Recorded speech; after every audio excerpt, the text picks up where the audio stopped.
go. Win on three. 1, 2, 3. Win!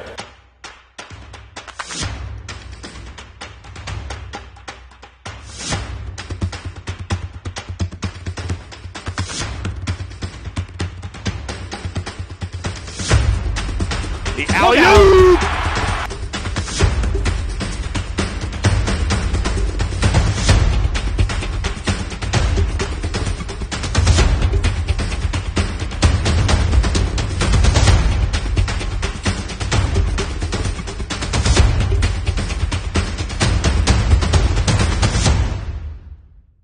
Welcome to the Aaron Landon Show, an all-access look inside St. Martin's men's basketball, alongside associate head coach Tyler Velasquez. And Tyler, it was a grinded-out fight on Saturday and a duel with Western Oregon, and you guys did come out with a victory. What positives can you take away from such a gritty fight?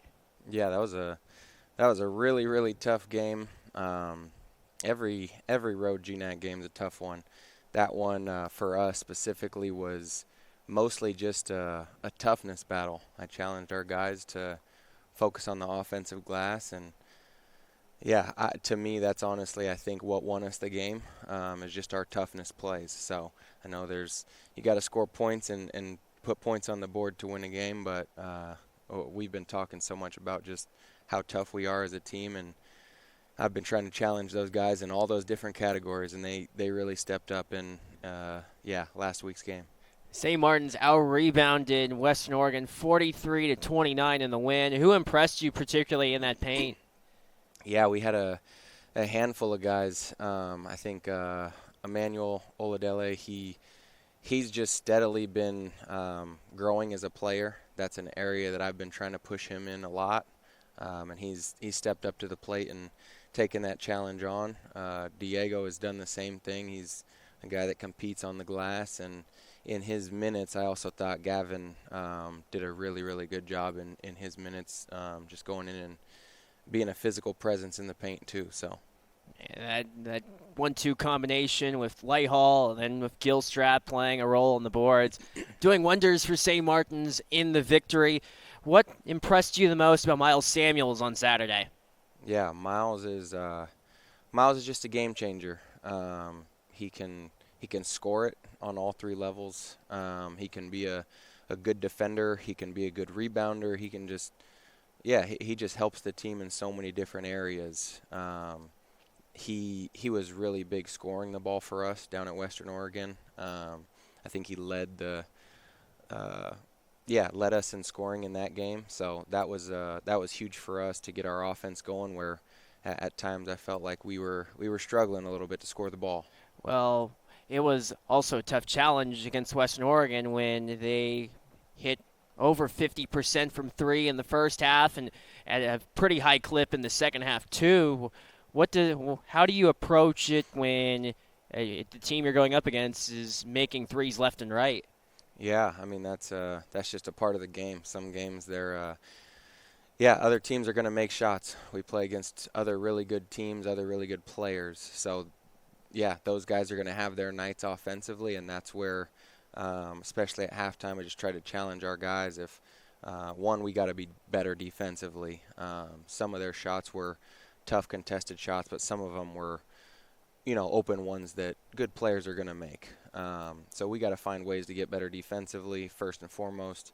But when you're playing a team that's just having a good offensive night, you have to find other ways to win. And I felt like I said, the toughness categories were the ones where even if they're making shots, we got to find a way to win these other little categories that can hopefully stack up to a W. And it just so happened that it did that night. It was enough for the win, 79-74 over Western Oregon. But looking ahead this week, 2 games against, as far as the record's concerned, wouldn't jump out to you. 2 1-5 teams with Western Washington and Simon Fraser. But looking at what they did last week, huge wins against Montana State Billings. And you mentioned it earlier about the GNAC, and boy, every game is a competitive one. And what's it going to take to come away with wins this weekend? Yeah, anytime going on a road trip, we're just, mostly focused on that first opponent. Try not to look too far ahead, but 2 teams that are definitely trending up and in the right direction. They both are talented teams. They have enough pieces. They both have a bunch of new guys. So I think, yeah, the later it gets into the season, the more those guys start to gel, and then you can start to figure out, okay, now who's going to be in what role and how they can improve. And I think their coaching staffs are starting to figure that stuff out. Yeah, both of those teams are going to be ready for us and really excited to play us. So, yeah, those are going to be two tough ones as all, yeah, road GNAC games are. And we don't want to look too far ahead, but on Saturday against Simon Fraser, it's a homecoming for Emmanuel Adele. And what have you seen him grow specifically as a player? Over the past handful of games, his rebounding has really, really taken off, and that's honestly what will help our team the most, is if he can continue to rebound at the rates that he is, and just continue to be an aggressive player, then there's honestly not a ceiling to what type of player he could be. And he is a fantastic one, and we'll look forward to seeing him play on Saturday up at the West Gym in Burnaby. But also looking for you personally, a year where you've seen a little bit more of a more enhanced role as far as head coaching is concerned. Where have you learned the most this year as a coach? Yeah, there's so many different areas. When Aaron's here, we have such a great relationship, and he gives me so much leash to coach our team, even when he's around in years past, that the coaching honestly hasn't been that much of a change. Being the acting head coach in games, the first few were a little bit weird. Because I'm standing the whole game, I'm running all the timeouts, and just doing the in-game management stuff like that. But even when he was here, he would give me timeouts to run. He would, we're talking every timeout, talking adjustments, and a lot of times he's going with some of the stuff that I say. So it's, I guess, yeah, just sort of an expanded thing, but it hasn't been something that has been all that unnatural. Yeah, so it's sort of been kind of free-flowing with just the leash that he gives me. Yeah, it's grown a little bit, but it honestly hasn't been too much of a change in my eyes, at least. Was there a game that seemingly was the turning point for you, being well cemented or adjusted or acclimated to being in that acting head coach role? No, I don't think so. I just think probably 10 minutes into that first game up in Canada against San Bernardino is, once the pregame excitement gets out of your system, then I think I was able to just sort of calm down a little bit, look at the game, see what's going on, and just be in it with my team. I also have, really good players. Aaron is, what's going on this year is just a testament to how great of a head coach Aaron is. He's able to, step away from the program to deal with his thing, and it runs smoothly. And we have great players, and he's put our players in a program in a situation where they just know what to do on a day-to-day basis. And I can reinforce the things that we've been together reinforcing over the past 5 years.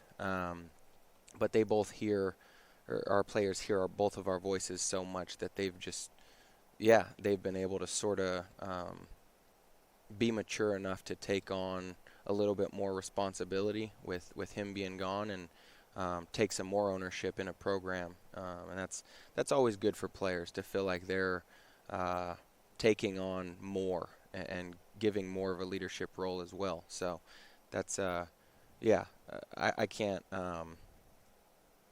talk enough about how great of a coach Aaron is. Because I just don't think he gets the recognition that he should. He's done an incredible job. If you look from our year one here together to where the program is now, it just speaks for itself. And he's a super humble guy. But yeah, don't mind me before I go off and just tell you, yeah, that dude's really, really underappreciated. So. Well, you've had quite the track and story with him, first with South Puget Sound Community College and now here in Lacey. We talk about the basketball side. What about for Coach Landon, for you personally? What has he meant for you in that regard? Yeah, I mean, he's just a great friend of mine. He recruited me when I was in junior college coming out of Cabrillo College. I went and was at Concordia University when he was an assistant there, so we go way back, and our relationship has just grown year after year. You know, he was in my wedding, so that should tell you enough right there. It's far beyond basketball, but that's what basketball and team sports are all about, is just creating those lasting friendships. So yeah, that's a real special one for me. And special conference that you're in. You played in Concordia, as you mentioned earlier. How has the conference changed since you played in the mid-2010s? Yeah.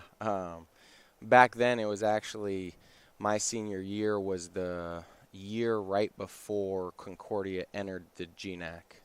So my senior year, we played Anchorage twice. We played actually St. Martin's twice, but we didn't have a full GNAC schedule yet. We were still in the Cascade Conference.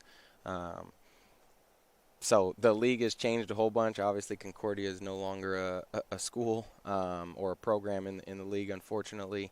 But just being in the GNAC is awesome. Yeah, the conference is great. It's really, really strong year in, year out. Yeah, so it's great. It's a great conference to be in, and you'll get to see Coach Velasquez lead St. Martin's on Thursday at Carver Gym against Western Washington, and then on Saturday against Simon Fraser up in Burnaby. It should be a fun week. Coach Velasquez, thanks for the time.